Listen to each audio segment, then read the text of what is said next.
I-unboxing natin yung mga Filipino products and food na aking binili. So, first one is, of course, ito.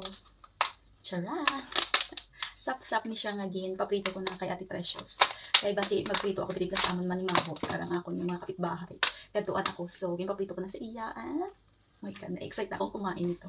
Ang tagal ko na kasi kumain na, hindi kumain ng sap-sap na uga. And the second one is ito, pinareserve ko sa kanya na ginataang kalabasa na may shrimp.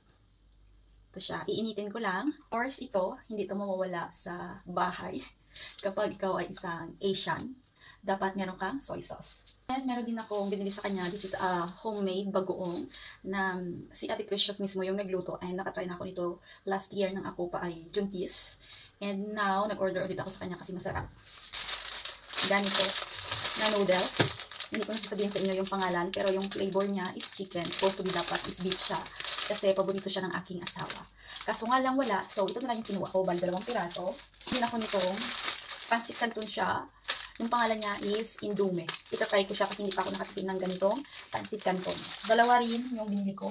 Of course, dahil Pinoy tayo, meron akong balot. Isa lang yung binili kong balot kasi yung aking asawa hindi kumakain ito. Nag-try siya sa Philippines before pero hindi niya nagustuhan. So, ako lang yung kain ito. I have pilit. May pilit ako kaya gusto ko abing mag-ubra sang Balinsyana o kung biko or suman sa Ilonggo. So, nag-order ako sa iya sa amusing.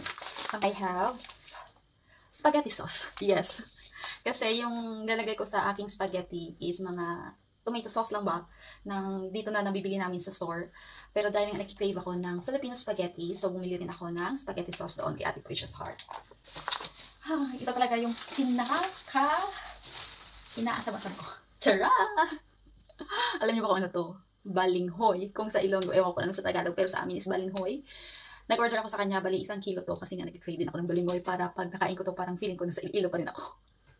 So, patitikin natin yung aking asawa. Sad to say lang is wala dito yung aking biyanan, kaya hindi niya matitikman yung ganito. Pero order ako nito ulit pag nandito yung aking biyanan para matikman niya yung ating tinatawag na balinghoy.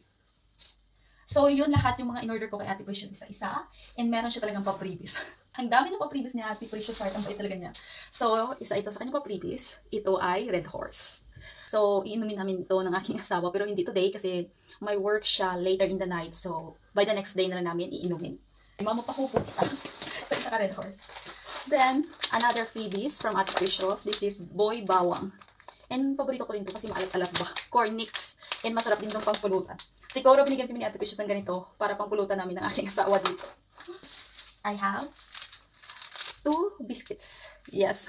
Binigyan ako ni Ate Precious again ng 2 freebies na biscuit. O, diba? Super dami. Maraming salamat talaga, Ate Precious, sa iyong napakarami na freebies. And I'm so excited also na lumaki na yung aming anak para naman ipatikin ko sa kanya yung mga Filipino product, Filipino food na kinakain ng kanyang mommy.